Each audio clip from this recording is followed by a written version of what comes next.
ঝর্ণার কিচেন। আজকে একটা রেসিপি করে দেখাবো। আজকে করব আলু পোস্ত। কিভাবে আমি আলু পোস্ত বানাই দেখতে থাকুন, শুরু থেকে শেষ পর্যন্ত ভিডিওটা দেখতে থাকুন। চলুন দেখায়। এখানে নিয়েছি আলু, 3টে বড় বড় সাইজের আলু নিয়েছি, ছিলে ধুয়ে আর জলের মধ্যে রেখে দিয়েছি, এরকম কেটে নিয়েছি। কাঁচা লঙ্কা নিয়েছি 3টে, আর এখানে নিয়েছি পোস্ত। পোস্তটাকে জলে ভিজিয়ে রেখে দিয়েছি। 3 চামচে পোস্ত নিয়েছি, ছোট চামচে। আর এইটাতে আমি একটু করে নেবো। এটা শিলনোড়াতেও বাটতে পারে আর মিক্সিতেও করা যায়। আমি এই দিয়ে করছি। এটাতে একটু ঘষে করে করলে একটু মিহি হয়ে যাবে। আর একটু করতে হবে। আমি এটা বসিয়ে দিই, তারপর বের করবো। এখানে সর্ষে তেল দিয়ে দিয়েছি, বসে দিয়েছি। তেলটা তখন গরম হোক, জলটা ফেলে দেবো। তেল গরম হয়ে গেছে। এখানে আলুটা দিয়ে দেবো।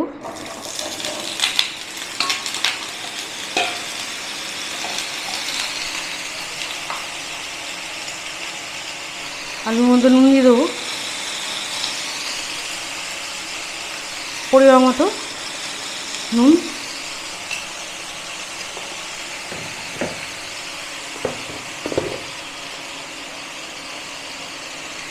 হলুদ দেবো 1/2 চামচে।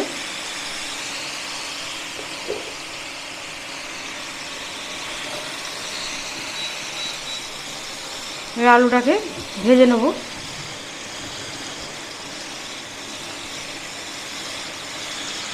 আর এই আলু পোস্তটা সাদা রাইস দিয়ে, ডাল দিয়ে খেতে বেশ ভালো লাগে। এই গরমেতে আলু পোস্ত ডাল দিয়ে বেশ ভালো লাগে খেতে, অবশ্যই ট্রাই করবেন।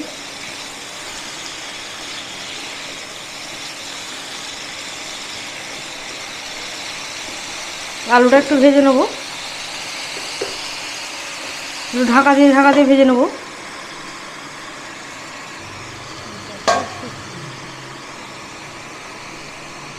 আর এই পোস্তটাকে আমি এই দিয়ে ভালো করে একটু বেটে নেব। একটু ঘষে ঘষে এরকম করলে একটু বাটা হয়ে যাবে। জল দিয়েছি, অল্প জল দিয়েছিলাম বলে ফুলেও গেছে। আর এরকম করলে একদম একটু মিহি হয়ে যাবে।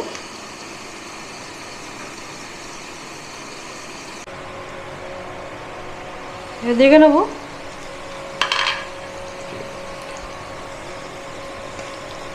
আলুটা একটু ভাজা হয়ে গেছে, এরকম একটু ভাজা হবে।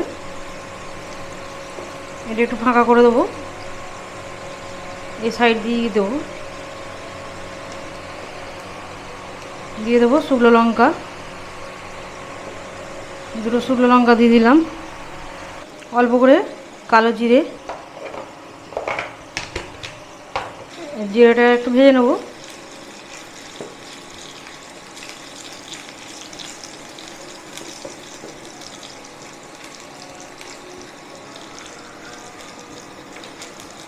ভাজা হয়ে গেছে, এর সাথে একটু ভালো করে ভেজে নেব।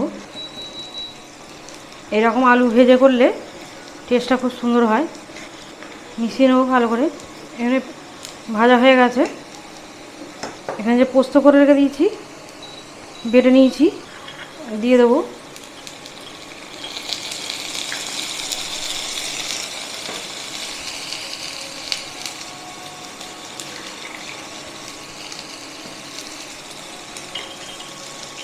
জলটা দিয়েছি, এতে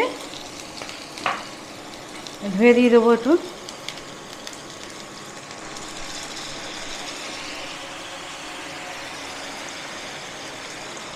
এবার আলুটা সেদ্ধ হবে, অল্প করে জল দিয়ে দেবো, এতেই সেদ্ধ হয়ে যাবে। ভাজতে ভাজতে একটু সেদ্ধ হয়ে গেছে দিবা, অল্প করে জল দিয়ে দিলাম।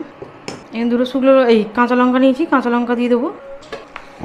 অল্প সামান্য চিনি দেবো। এবারে আলুটা সেদ্ধ হবে, একদম কমিয়ে দেবো, ঢাকা দিয়ে সিদ্ধ করে নেবো। দেখে নেবো জলটা টেনে নিয়েছে। চন্দ্রমুখী আলু একদম গলে গেছে, নতুন চন্দ্রমুখী আলু। এই চন্দ্রমুখী আলুটা দিয়ে খেতে বেশ ভালো লাগে আলু পোস্তটা। এরকম শুকনো শুকনো হবে, হয়ে গেছে, নামিয়ে নেবো, তুলে নেবো।